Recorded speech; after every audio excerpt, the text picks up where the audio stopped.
நாங்க எங்க ஆட்சியில பார்ட்டி ஃபண்ட் வாங்க கிடையாது அப்படின்னு நீங்க ஒரு ஸ்டேட்மெண்ட் மட்டும் நீங்க கொடுங்க. டெப்டி சிஎம் இப்ப இருக்கிற மாண்புமிகு எதிர்க்கட்சி தலைவர் ஒரு சட்டசபையில பெரிய ஒரு பிரச்சனை பண்ணார். நம்ம தலைவர் ஒரே ஒரு வார்த்தை தான் சொன்னார், பார்ட்டி ஃபண்ட், அவ்வளவுதான். அப்படியே அதிர்ந்து சட்டசபையே அதிர்ற மாதிரி பிரச்சனை பண்ணாங்க. என்ன ஆதாரம் இருக்கா, ஆதாரம் இருக்கான்னு?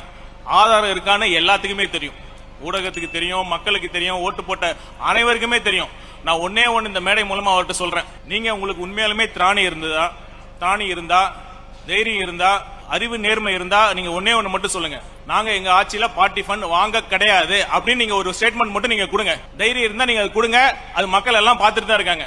அவருக்கு என்ன புரியலன்னா, சட்டமன்ற நிகழ்வுகள் நேரடியா லைவா டெலிகாஸ்ட் ஆயிட்டு இருக்கு, அது அவர் பழைய திமுக ஆட்சிமா நினைச்சுக்கிட்டு சொல்லிட்டு இருக்காரு, மக்கள் எல்லாம் பார்த்துட்டு இருக்காங்க. அதனால இந்த மேடை மூலமா நான் அவர்கிட்ட ஓபனா சொல்றேன், உங்களுக்கு தைரியம் இருந்தா நீங்க சொல்லுங்க, எங்க ஆட்சியில நாங்க பார்ட்டி ஃபண்ட் வாங்க கிடையாது அப்படின்னு நீங்க சொல்லுங்க. அப்புறம் பாத்துக்கலாம், மக்களே அதுக்கு சரியான தீர்ப்பு வழங்கிடுவாங்க.